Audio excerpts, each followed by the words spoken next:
제가 들려드린 이야기의 제목은 시청자분들이 흥미로워할 수도 있겠군요. 바로 간병인과 노인입니다. 간병인과 노인, 뭔가 부적절한 느낌 아닙니까? 제 이야기를 처음부터 잘 들어보시기 바랍니다. 류씨성을 가진 노인이 있었습니다. 그 당시 중국에서는 자녀를 한 명만 낳을 수 있었죠. 류 노인도 자식이 한 명이었습니다. 마침 아이가 공부를 꽤 잘했습니다. 모두 농촌 시골에서 살았지만 아이가 공부도 잘하고 똑똑했기에 두 부부는 온 힘을 다해 아이를 잘 키웠습니다. 그래서 온갖 방법을 동원해서 아이를 시골 중학교에서 도시의 명문 고등학교로 보냈습니다. 여기저기 부탁하고 인맥을 동원하고 돈도 들였죠. 농민이 무슨 돈이 있었겠습니까?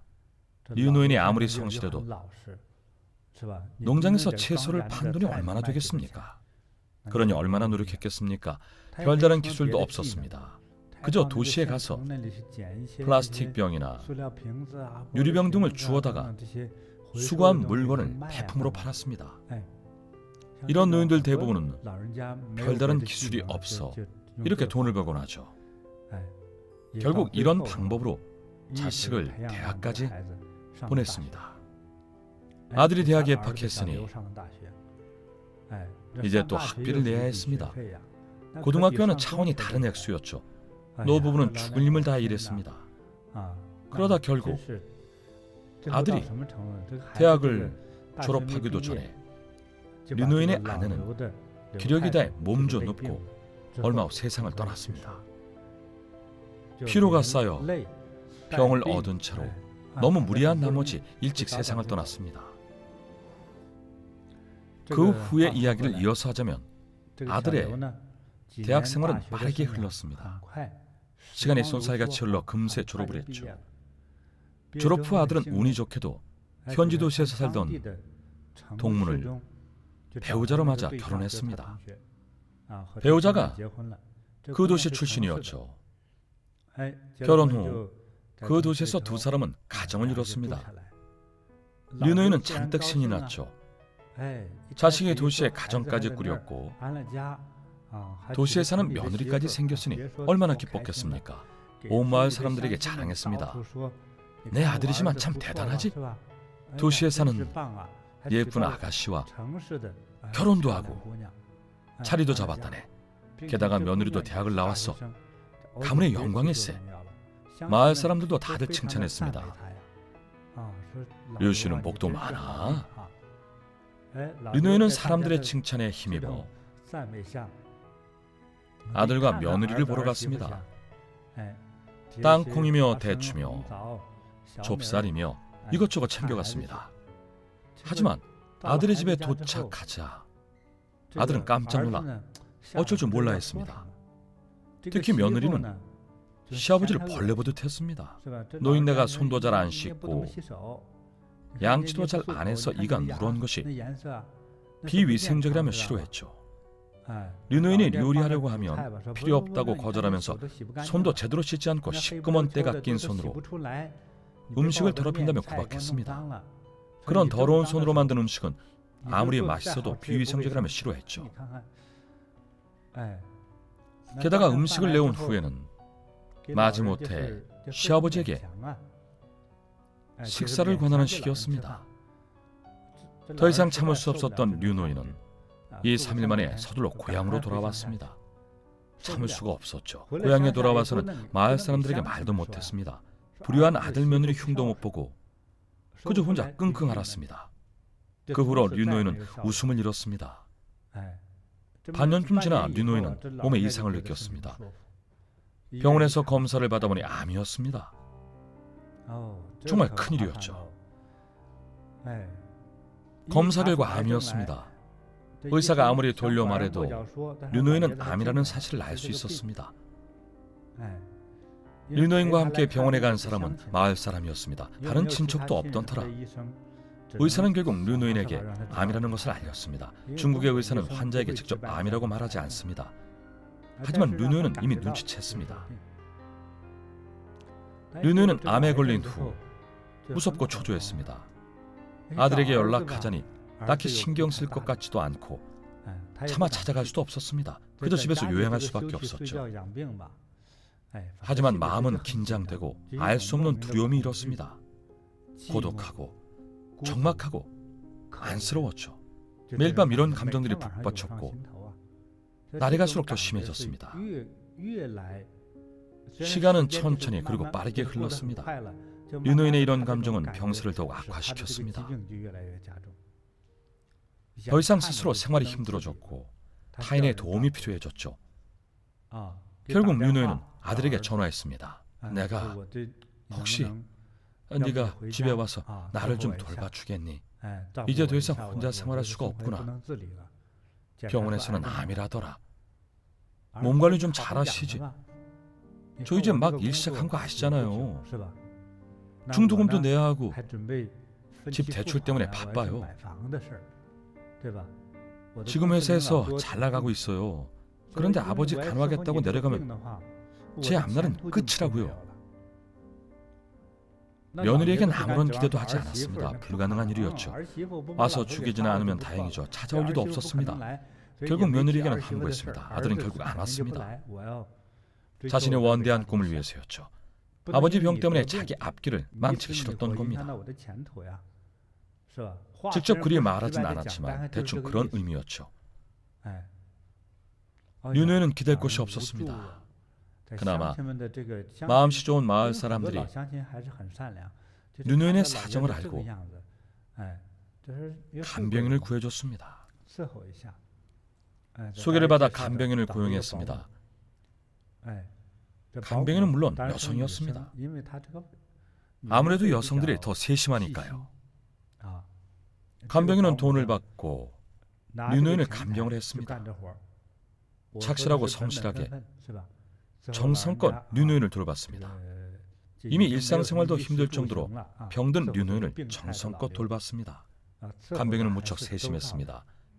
하지만 단순한 고용 관계였을 뿐 다른 관계는 없었습니다. 때가 되면 식사를 준비하고 치우고 정리하며 세심하게 돌봤습니다. 류노인도 상당히 만족했습니다. 그런데 얼마 후 뜻밖의 일이 일어났습니다. 행운이라고 할 수도 있겠군요. 중국이 빠른 경제 발전을 이루면서 도심에서 크게 멀지 않은 류노인의 주거 지역이 정부의 투자 지역으로 선정돼 대규모 공장이 들어서게 됐습니다. 마침 류노인의 집이 개발 계획 구역에 포함됐습니다. 투자회사에서 그곳을 매입했죠. 농촌의 집들은 토지 면적이 넓어서 류노인의 집이 있던 땅도 글로벌 대기업이 매입했습니다. 아주 후한 가격으로 매입했죠. 어림잡아도 약 10억 원이었습니다. 새로 집을 구하고 정착하는 비용으로 보조금을 지급했던 거죠. 당연히 류노인은 기뻤습니다. 그동안은 암에 걸렸어도 약 살 돈이 없어서 그저 버티기만 했으니까요. 이제 돈도 생겼으니 약도 사 먹을 수 있습니다.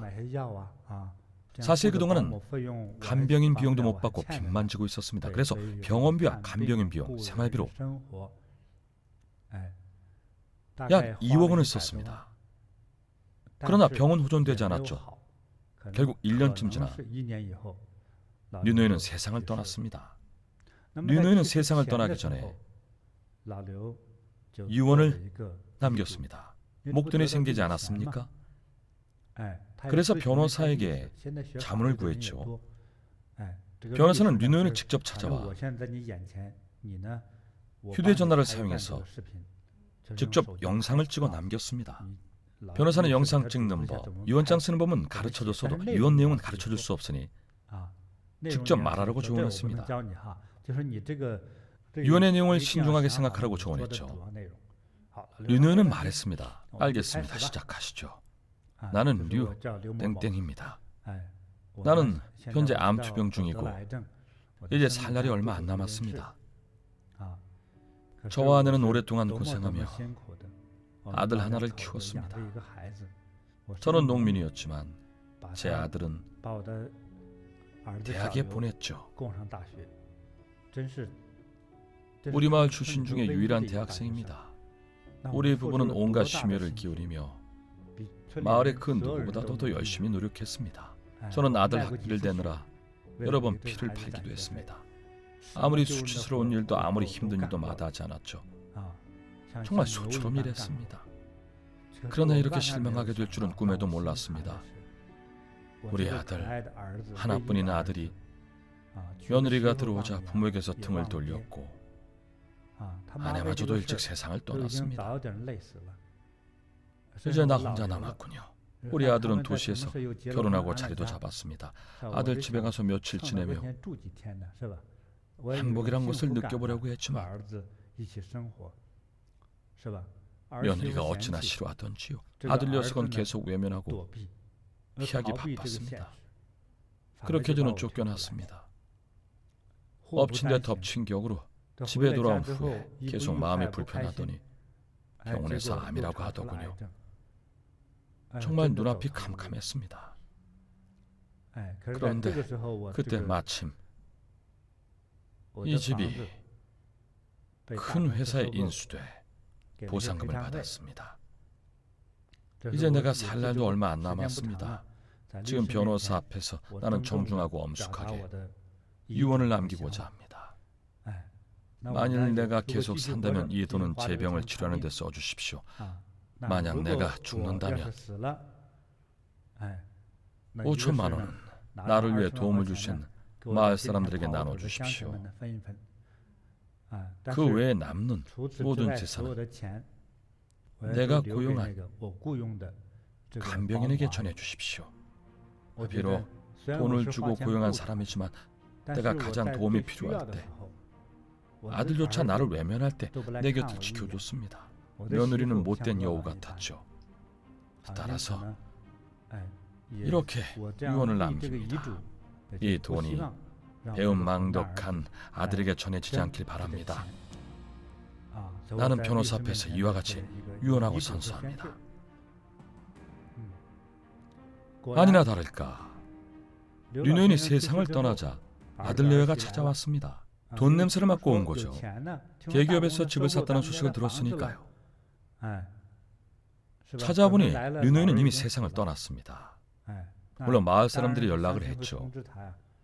슬퍼서 찾아온 게 아닙니다. 아들은 마음이 혼란스러워서 마음껏 울지도 못했습니다. 장례가 끝나면 돈을 챙길 생각이었으니까요. 마을에 간부가 변호사를 데려와 유언에 담긴 영상을 아들에게 보여줬습니다. 말도 안 돼. 아버지가 돌아가셨다고 해도 고소할 겁니다. 내가 법적 상속자잖아요. 당연히 변호사는 이렇게 말했습니다. 소용없어요. 아버지가 당신을 위해 그렇게 고생하셨는데도 평소 거들떠보지도 않았죠. 결국 당신 때문에 돌아가신 겁니다. 참 불효막심한 아들이군요. 아버님이 이 영상에 남긴 유언은 그 누구도 바꿀 수 없습니다. 그래서 남은 5억 원은 아버님 유언에 따라 마지막까지 아버지를 돌본 간병인에게 돌아갔습니다. 저는 이 결말이 합리적이라고 봅니다. 적어도 불효막심한 아들에게는 단 한 푼도 줄 수 없죠. 온 마을 사람들은 아들에게 나쁜 놈, 배은망덕한 놈, 철부지, 냉혈한이라고 욕했습니다. 아들을 호되게 꾸짖어 다시는 고향에 못 오게 했죠. 이 일화를 생각하면 저도 참 화가 납니다. 아들의 무정함에 실망한 노인이 그나마 운이 좋아 마음씨 착한 간병인을 만났습니다. 비록 간병인은 예상보다 훨씬 많은 이익을 취하긴 했죠. 하지만 가장 중요한 것은 류노인이 남긴 유언입니다. 충분히 이해됩니다. 사람이 나이가 들면 병과 고독함이 두려워집니다. 거동이 불편하고 경제적 수입도 없으니까요.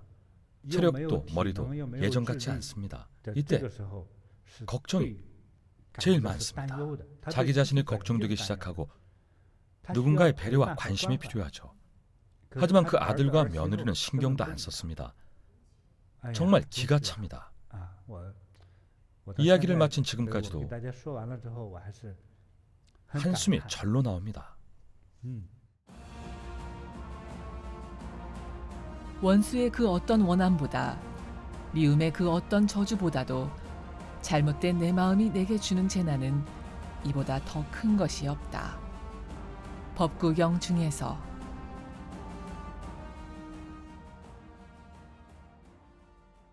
시청자분들도 이런 사람이나 이런 일이 주위를 둘러보면 참 흔하다고 합니다.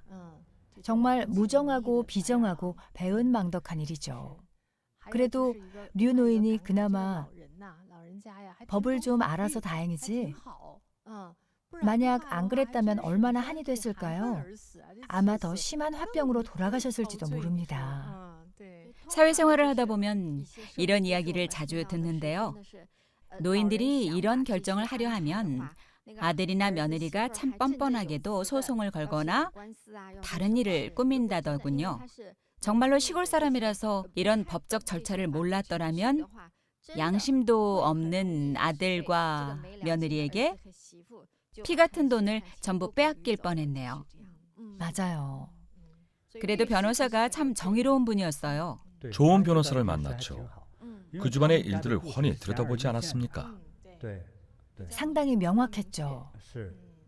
가친 법사, 시청자분들께 죽 한 그릇 이야기를 들려주시겠습니까? 제가 이번에 들려드릴 이야기는 죽 한 그릇입니다. 역시 시골 농촌에서 일어난 일입니다. 성이 샤오인 남자 주인공은 성이 리인 여자와 결혼했습니다. 샤오는 온순하고 너그러웠습니다. 본분을 지키는 사람이었죠. 그의 아내는 성질이 불같고 드센 여자였습니다. 그녀는 집안의 며느리로 들어오자마자 집안의 경제권부터 자신의 손에 넣었죠. 그리고 제멋대로 횡포를 부릴 뿐 아니라 아주 이기적으로 행동했습니다. 당연히 시부모에게도 잘해드릴 리가 없었죠. 시부모에게도 야박하게 굴고 태도도 불손했습니다. 여러모로 배은망덕한 사람이었죠. 말로 상처를 주고 무시하는 일이 비일비재했습니다. 그래도 온순하고 너그러운 남편은 아내를 탓하지 않았습니다. 시부모 역시 온순하고 본분을 지키는 분들이어서 화를 꾹 참고 지냈습니다. 몇 년이 지나자 시부모는 우울함을 견디지 못하고 그만 세상을 떠났습니다. 이제 성질 사나운 며느리는 온순한 남편과 둘이서만 함께 나날을 보냈습니다. 그런데 무슨 이유 때문인지 결혼한 지 20년이 되도록 아이가 생기지 않았습니다. 특히나 농촌 같은 시골에서는 어느 집이든 다 아이를 원하죠. 남편은 아이를 무척 원했지만 방법이 없었습니다. 남편은 성격 자체가 온순하고 유약한 편인데 아내는 드센 성격이다 보니 차마 이혼 얘기도 못 꺼내고 달리 방법이 없었습니다. 그저 지켜볼 수밖에 없었죠. 두 사람은 병원에 가서 검사도 받아봤지만 둘 다 생리적 문제는 없었습니다. 원인을 알 수 없이 아이가 생기지 않았던 거죠. 병원에서도 아이가 안 생기는 원인을 딱히 진단 내리지 못했습니다. 누구에게 도움을 청해야 할지도 몰랐죠. 그러던 어느 날 사나운 아내는 마을 사람들로부터 도시에 점을 치는 도사가 있는데 아주 용하다는 소식을 들었습니다. 그래서 그 도사를 찾아가 어찌 된 일인지 물어보기로 했습니다. 아내는 남편과 함께 도시로 가서 그 도사가 점을 보는 자리로 찾아가 도사의 앞에 앉았습니다. 도사는 소문대로 정말 용했습니다. 부부를 보자마자 알아챘죠. 도사는 아주 조심스럽게 사나운 아내에게 말했습니다. 당신은 타고난 팔자의 업력이 너무 무거워서 이번 생에는 아이를 갖기 어렵습니다. 그러니 덕을 쌓고 선을 행하면서 착한 일을 많이 해야 합니다. 아니면 입양을 하는 것도 좋습니다. 도사의 말이 끝나기도 전에 아내는 버럭 화를 냈습니다. 뭐? 내 업력이 무거워? 무거운 건 네 업력이겠지. 쾅 하고 자리에서 일어나더니 도사에게 복채를 주기는커녕 도사가 점을 보던 판까지 뒤집어 엎어버렸습니다. 그러자 당황한 남편은 급히 아내를 잡아 끌며 서둘러 자리를 피했습니다. 일이 커져서 좋을 게 없으니까요. 그렇게 겨우 집으로 돌아왔습니다. 사나운 아내는 쌓인 화를 전부 남편에게 터뜨렸습니다. 전부 당신이 못난 탓이야. 무능한 당신 탓이라고. 이것저것 탓을 하는 통에 남편도 화가 많이 났지만 우선 참을 수밖에 없었죠. 차라리 집을 나갈 수 있으면 나가서 집에 돌아오지 않고 숨어버리고 싶었습니다. 얼마 후 소라는 가라앉았지만 결혼 생활은 엉망이 됐습니다. 남편은 아내를 쳐다보기도 싫었습니다. 그러니 아이 생각은 더더욱 사라지고 말았죠. 그렇게 또 1년이 지났습니다. 사나운 아내는 어찌어찌 고민 끝에 마음을 정하고 말했습니다. 차라리 아이를 입양이라도 합시다. 남편은 그 말을 듣고 신이 나서 곧장 그렇게 하기로 했죠. 부부는 다른 사람의 도움을 받아 여자아이를 입양했습니다. 아이는 활발하고 귀엽게 자랐습니다. 말도 잘 듣고 정말 착했죠. 집에 돌아온 뒤로 사납기만 하던 아내도 모성애가 샘솟았는지 정말 자애로운 친모처럼 아이를 잘 돌봤습니다. 매일 웃음이 가득하고 큰 소리를 내는 일도 줄어들었죠. 현모양처가 되어갔습니다. 남편도 정말 기뻤습니다. 아내가 좋게 변했으니까요. 아이가 집에 오고 나서 아내에게 좋은 변화가 생긴 거죠. 집에 오면 웃음꽃이 피고 세 식구가 정말 행복하고 화목하게 잘 지냈습니다. 마치 운명이 바뀌기라도 한 듯 경사는 끊이지 않았습니다. 2년쯤 지나 아이가 2살이 되었을 때 당시 40살이 넘은 사나운 아내가 40대 초반에 놀랍게도 임신했습니다. 세상에, 부부는 정말 너무 행복했죠. 둘은 기뻐서 어쩔 줄 몰랐습니다. 조심조심 10달이 지나 출산을 하고 보니 오동통한 사내아이가 태어났습니다. 더욱 기쁘지 않을 수 없었죠.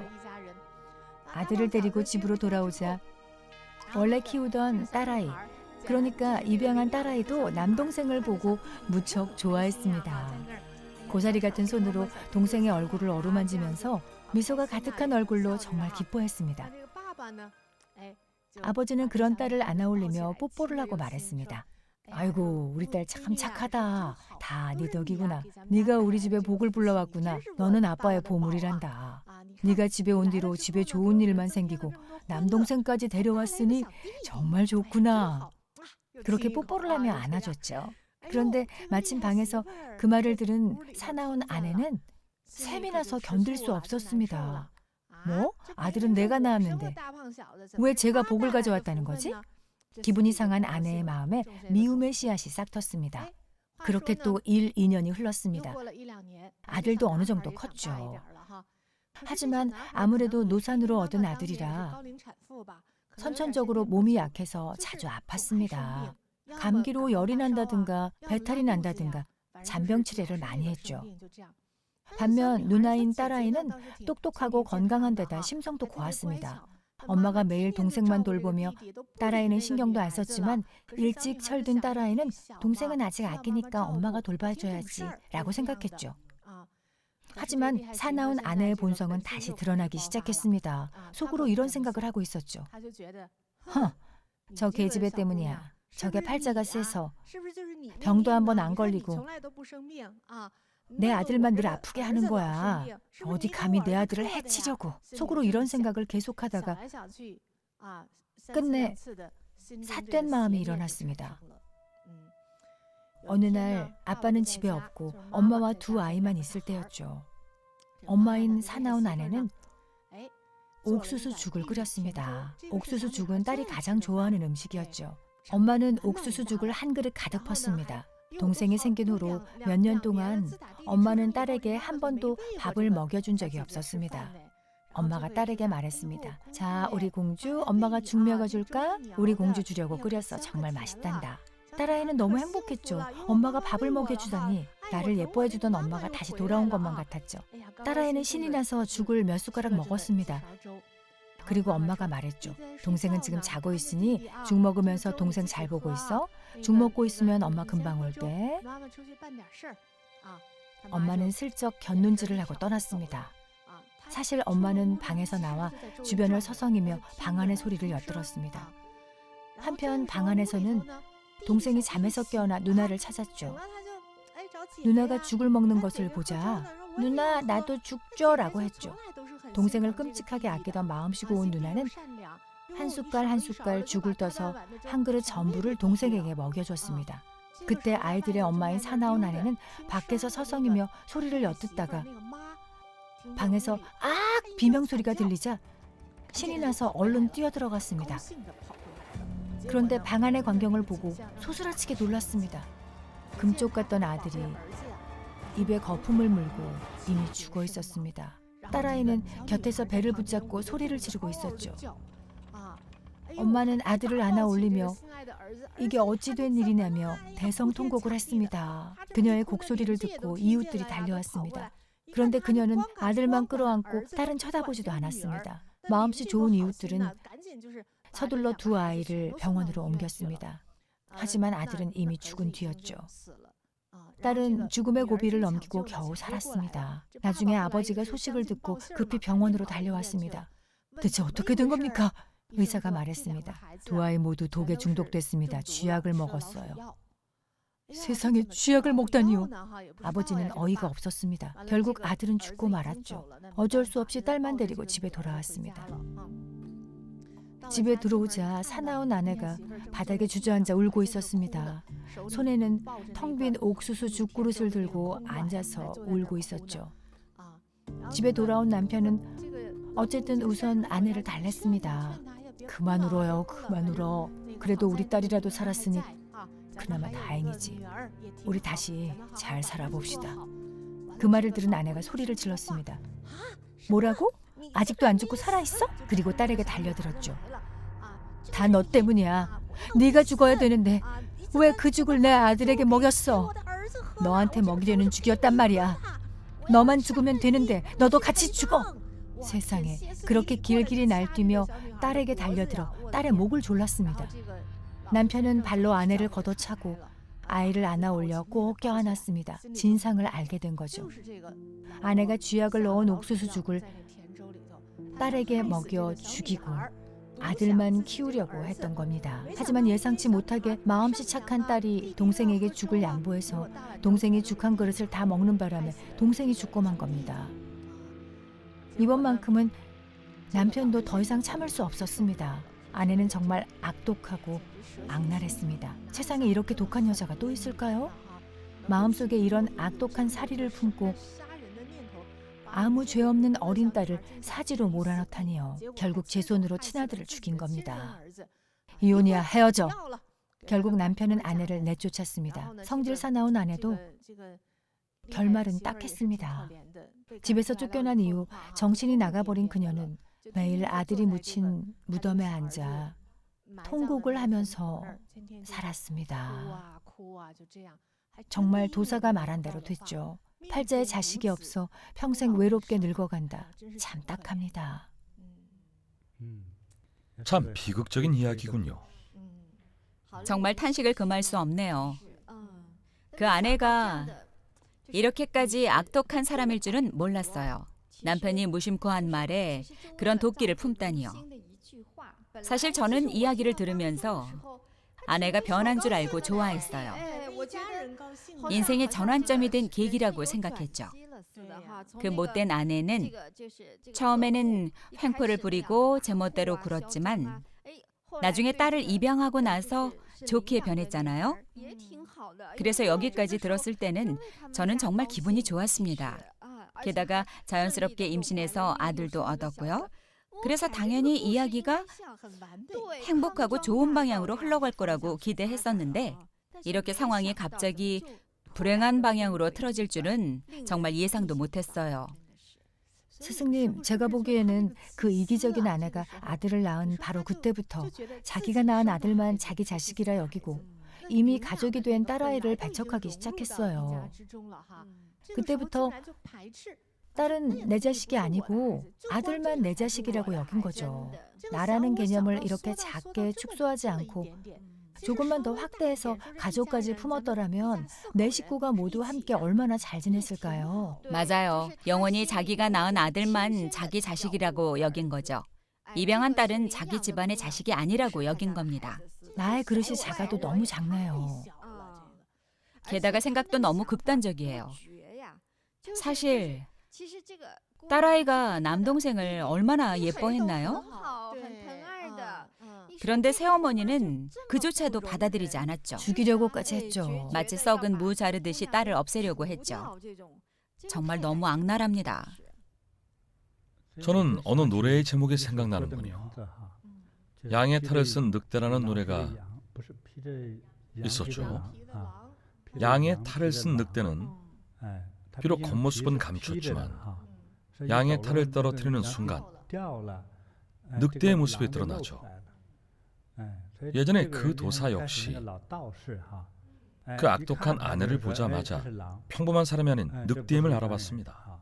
사람을 해치는 악랄함을 한눈에 알아봤던 겁니다. 남을 해치는 성정을 타고난 그 아내는 잠시나마 위안을 얻기도 했습니다. 아이가 생기지 않을 거라 생각하고 딸아이를 입양한 후부터 스스로 큰 행복을 느꼈습니다. 한 사람의 여자로서 모성애가 물밀듯이 샘솟았죠. 맞아요. 그때만큼은 참 착했잖아요. 그때는 괜찮았습니다. 임신 전까지는 괜찮았죠. 하지만 자기 자식을 낳자마자 불교에서 말하는 분별심이 즉각 마음속에 일어났습니다. 이 아이가 진짜 내 보물이고 너는 대용품에 불과해. 너는 끼케야 내 침대에 두고 잘 때 껴안고 자려고 사온 인형 같은 존재일 뿐이야. 이제 진짜 내 아기가 태어났으니 너는 아무 때나 버려도 돼.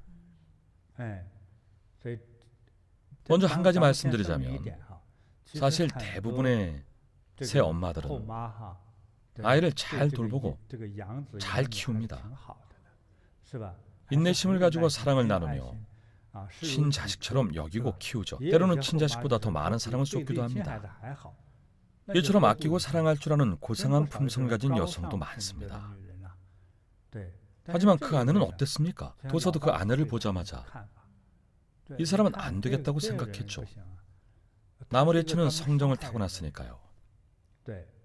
그래서 그 도사의 말을 듣고도 참여하고 뉘우치기는커녕 도사를 공격하지 않았습니까? 무리하게 판까지 엎어버렸죠. 심지어 때리려고까지 했죠. 정말 간도 큽니다. 기껏 자기 돈 들여 찾아갔는데 진실과 거짓 중에 뭘 듣겠습니까? 그런데 진실을 말했더니 도사를 때리려고 했습니다. 만약 정말 그 도사를 때렸다면 어떻게 됐을까요? 더 큰 비극이 일어났을 겁니다. 그 아내는 아주 간발의 차이로 악을 행하고 남을 해치는 마음이 순식간에 마음속에 일어났던 겁니다. 두 분이 한번 분석해 보세요. 이 새엄마가 딸을 해치려고 했던 마음은 어떤 마음이었을까요? 심리를 분석해 볼까요? 제 생각에 그중 하나는 남편에 대한 마음인 것 같습니다. 남편이 딸을 무척 아꼈잖아요. 그래서 딸을 안아주고 고마워했죠. 사실 자식에 대한 아버지의 지극히 정상적인 감정인데도 새엄마는 질투를 했죠. 바로 그때 갑자기 마음을 바꿨습니다. 딸을 더 이상 가족으로 생각하고 싶지 않아 했죠. 자기 가족이라는 범위를 혈연 관계에 있는 사람으로만 좁게 한정했습니다. 예를 들면 부부와 친아들까지만이 자기 집안의 가족이라고 생각했던 겁니다. 제 생각은 그렇습니다. 평범한 사람이라면 그런 악한 마음이 어떻게 생기는지 절대 이해할 수 없죠. 보통 사람이었다면 화목하지 않았을까요? 딸아이가 정말 집안에 복을 가져왔잖아요. 다른 평범한 사람들이었으면 복덩이가 굴러왔다고 생각했겠죠. 하지만 마음이 비뚤어진 그 아내는 어긋난 이기심과 좁디 좁은 옹졸한 마음으로 악랄한 질투까지 했습니다. 정말 영문을 모르겠습니다. 지난 수업에서 이야기했던 미국의 일화와 비슷하네요. 계모가 10살짜리 사내아이를 죽인 그 사건과 비슷해요. 미국에서 한 계모가 자기 남편의 모든 시간과 사랑을 독차지하려고 했었죠. 그런데 전처의 아들이 자기 계획에 방해가 된다면서 아이를 없애려는 마음을 먹었죠. 방금 그 일화의 악독한 아내 역시 마찬가지였죠. 설마 나중에 딸아이가 아들에게 물려줄 재산이나 부모의 사랑을 차지하거나 집안에 방해가 될 거라 생각했을까요? 잘 모르겠네요. 정말 마음이 좁고 포용을 못하네요. 조금도 포용을 못해요. 어린 딸은 자신을 엄마로 여기고 온 가족이 화목했는데 본인은 생각이 달랐죠. 지난 수업에서 배웠던 색수 상행식 중에 상이 삐뚤어진 겁니다. 삿된 생각이죠. 사실 생각해보면 아들이 워낙 몸이 약하다 보니 그런 생각을 했을 수도 있죠.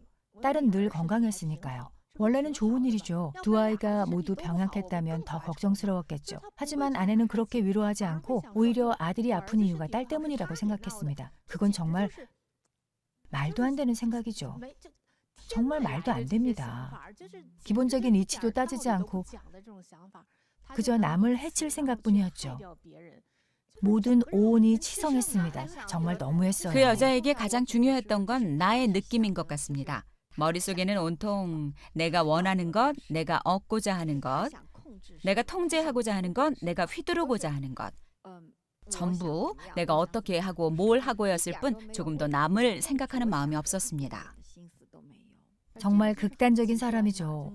오늘 나눴던 이야기들이 다들 너무 극단적이라서 공감하기 힘드네요. 지난 시간에 이야기했던 아들을 죽인 그 사건 역시 악독한 계모 때문이었죠. 남편의 사랑을 독차지하려고 아들을 눈의 가시처럼 여겼으니까요. 그런 생각이었죠. 모든 것이 자기 위주였고 자신만 중요했습니다. 그 분석이 맞습니다. 이것이 바로 악독함입니다. 우선 성질을 말하자면 이러한 악독함과 오직 나만의 절대적인 유아성, 이런 것들이 자의식입니다. 악독함, 절대적 유아성, 자, 불교에서는 이를 아집이라고 합니다. 아집이군요. 가을 연못에 들어가 시든 연꽃을 꺾듯 자기 자신에 대한 집착을 꺾어버려라. 그리고는 저 열반의 길을 향해서 오직 한 마음으로 걸어가라. 법구경 중에서